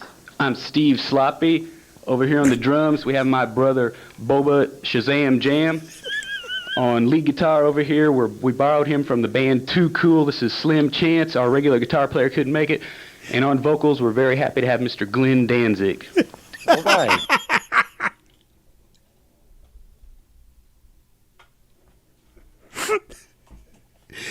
And what's great is like Paul does it. He's like, all right, hey, cool, Glenn Danzig. Like he doesn't fucking know. All right, nice to meet you, Glenn. That's fantastic. How long has Sloppy Seconds been together? Well, we've been together, excuse me, we've been together about 5 years, and we've got an album coming out, our first full-length album and cassette on Toxic Shock Records from Tucson, Arizona. That'll be out by the time this is aired, you should be able to get it at Karma and all your other local record stores. Fantastic. That's great. Okay, give us some of the places you perform here in this town. Well, we've played a lot in Broad Ripple. Mostly a lot in Broad Ripple. We've played out at Oliver's and Rascals and a few places like that, and we've been on tour through the Midwest. Last summer, we did about 15 shows with a band called Toxic Reasons throughout the Midwest, which was great. And this fall, we're supposed to go to Europe with them to support our record because we're getting a licensing deal, through Funhouse Records in West Germany, and that should be fun. All right, Steve Sloppy. Appreciate having Sloppy Seconds on Hitmaker Showcase. Call him Steve Sloppy. All right, Steve Sloppy. Appreciate having Sloppy Seconds on Hitmaker Showcase, and thank you very much. Thank you, fellas. Thank you. Sloppy Seconds. All right.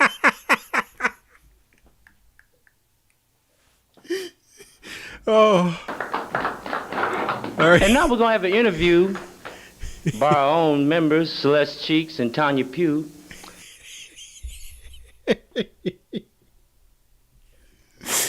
Yeah, if I would, I gotta find the interview with these guys. Like the guitar player, like that wasn't, I want to say the guitar player and the singer were not from the original band. Like the guys didn't show. Oh, fuck. Oh, Paul's a cool guy. Yeah. Oh, we got Sloppy Seconds. Here we go. Another one. We didn't play this one. 1985 Indianapolis local cable access. The Trouble is in Your Set. Oh, okay. I remember these guys.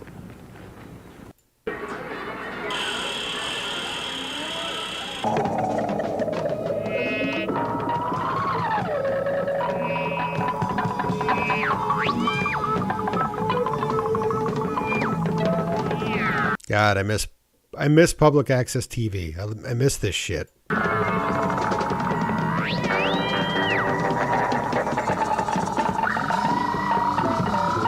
Section 8 production.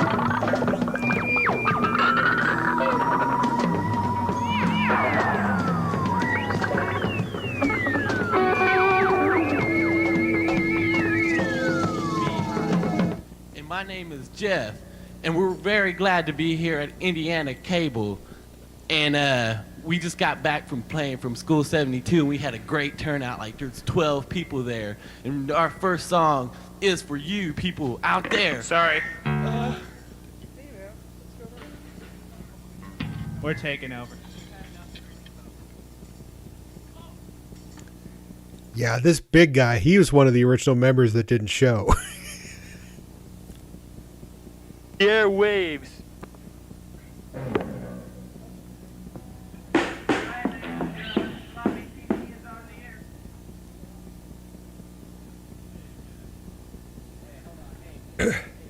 Oh yeah, Chucky Bush. Yeah, there were two bands that so Hitmaker Showcase, like I said, they had a lot of R&B, a lot of break dancers, a lot of hip hop guys, a lot of amateur break dancers. Jesus.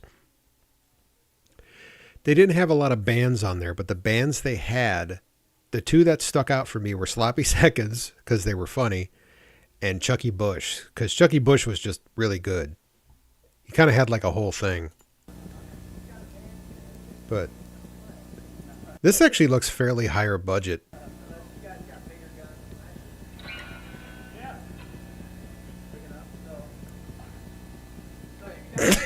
Catch you later, Jim. As I was saying, Sloppy TV is on the air. We're Sloppy Seconds. This Yeah, one Mama. we wrote about the moral majority, and it's called Jerry's Kids. 1, 2, 3, 4!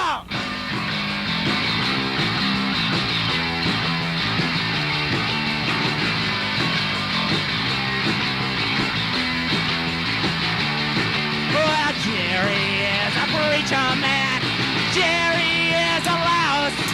And Jerry owns the president, the Senate, and the House. Jerry speaks the word of God, but he don't speak for free. He may be in love with God, but You found a video of him from 2 years ago? He's still sloppy? That sounds about right. he's in hate with me. Oh, I'm not one of Jerry's kids. I'm not part of his herd. Jerry's kids are the KKK, and Jerry is the Imperial Wizard.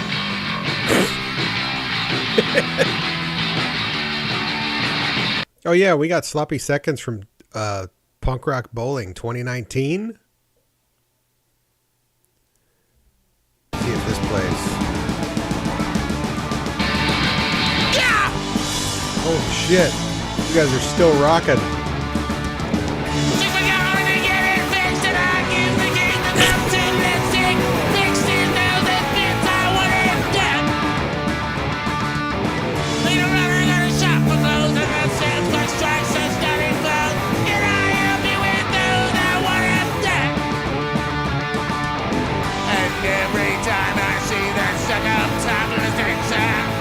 That Mohawk. Yeah. I only want her to roll and die of cancer. Doesn't want to set a bonfire in her head. Dear fry the electric chair. Let's have a take here. I want her dead. Yeah. Bobby the Brain is back better than ever. Oh my God, my brain is racing now. There's so many different things I'm thinking of as different names are.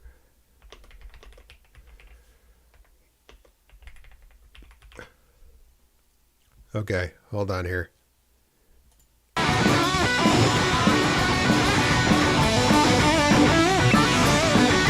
Okay, that's far too articulate of a guitar solo for punk music. Speaking of Bobby the Brain Heenan. Wait, I gotta close some of these tabs out. Oh, come on. Play it. I've seen some of the places you hang out. You're one of the prime guests at the air host whenever you're in that vicinity of these United States. I happen to have my own wing there. I'm sure you do. Yeah, with Nothing's too good for me. Hot and cold running rats, right? Let me see. You know, when you talk about air hosts and you talk... I was trying to wait. There's some outtakes. Oh, I can't find it. Gorilla Monsoon.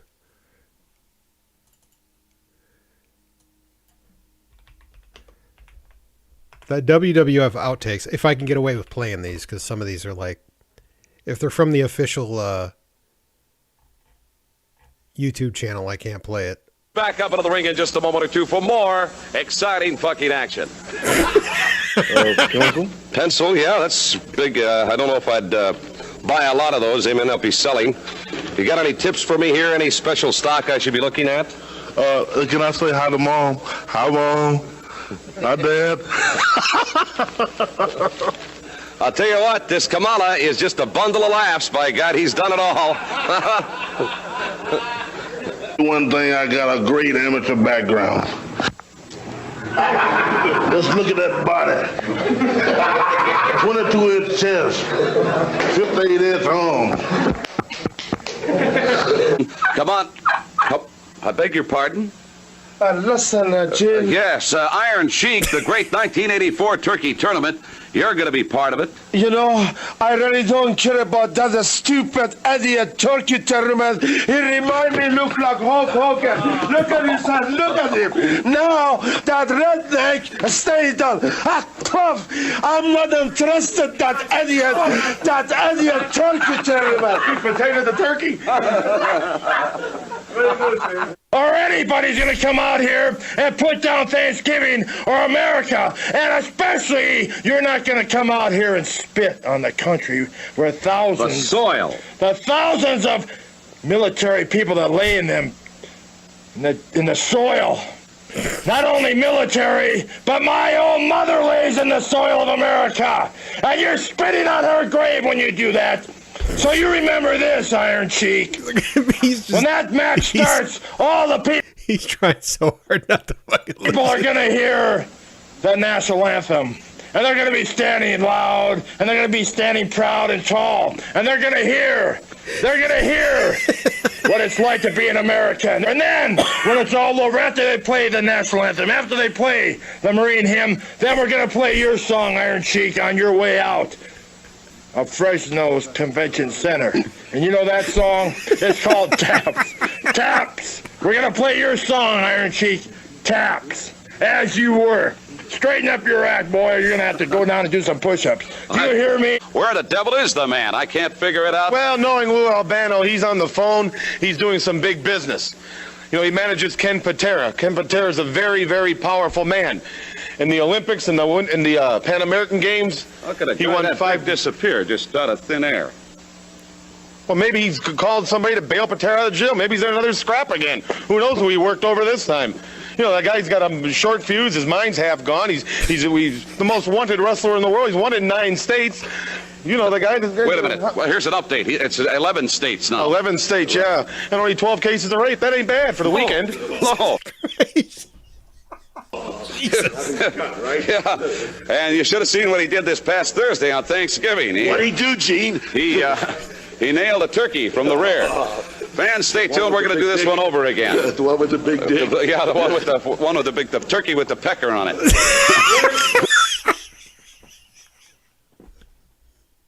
Hard to lose him. Yeah. Let's There you have it. We played that before.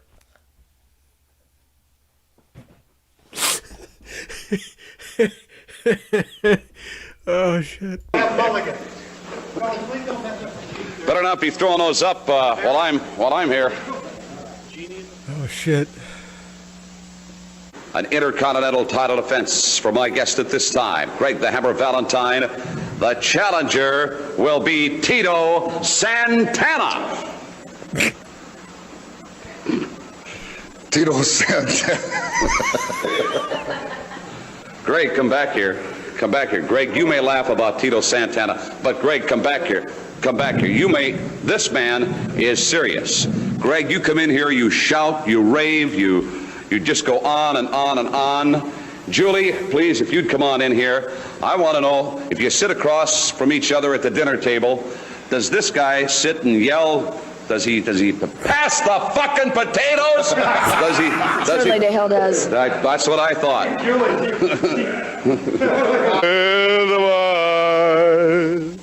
Make me happy.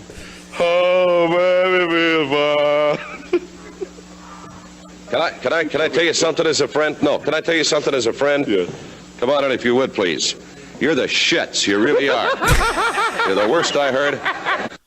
خسرو وزیری و ویکتور ونتر و همه دنیا آلدروشا من شما را میشناسم بله بیا آیت الله جین آکلن و همه دنیا جانکیار داگ و مردم ایران همه شما را میشناسه مخصوصا مک شارپ Oh my god, JYD. Oh. انمش میارجه مک شارپ و همه دنیا پر بله بیا آیت الله والی کاربو ورنگانیا من شما را میشناسم مولا بله بیا آیت الله خمینی و مردم ایران کمالا روشن بله بیا آیت الله من شما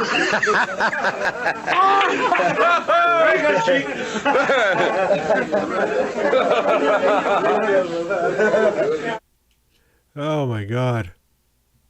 All right, I think I'm going to cut it. I think it's a good time to quit.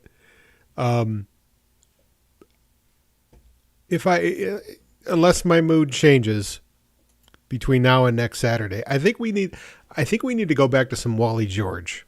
Like I said, that's what I'm feeling now, but I think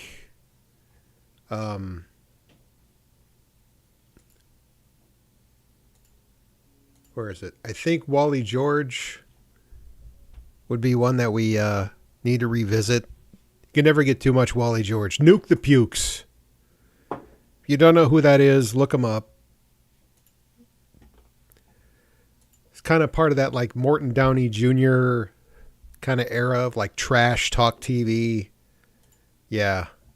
Mr. Very, very morally on the West Coast. Yeah, Nuke the Pukes, man. We will nuke the Pukes next weekend. So, until next weekend, everyone, I want to thank... wait, let me get some music here.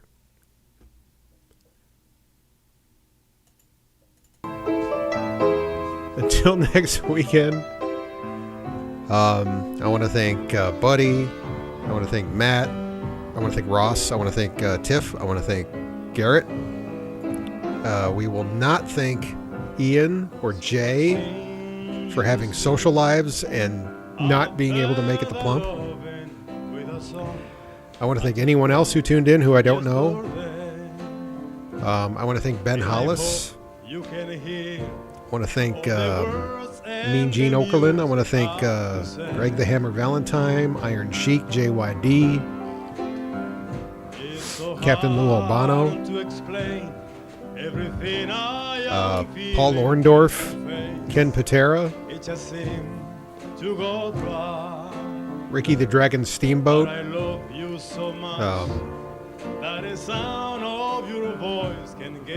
what's another one? Coco Beware,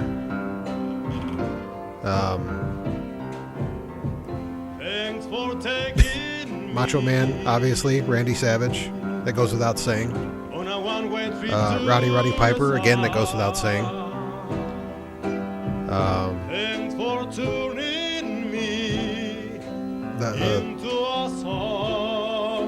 Gorilla Monsoon, yeah, Ric Flair, 80s Ric Flair. Oh, and and the number one man. If I could go back in time and party with him, it would be Dusty Rhodes. If there was one wrestler I wanted to party with, it would be Dusty Rhodes. Pat Patterson, of course.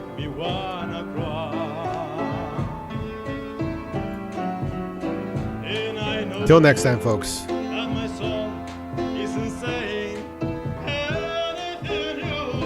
I love Dusty, man. Never get enough Dusty. American Dream. Times is hard, Daddy. Oh, but after the loving, I'm still in love with you. So I sing you to sleep. After the loving, I brush back the hair from your eyes. And the love on your face is so real that it makes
you have a slight accent, which is... That's beautiful. Nice.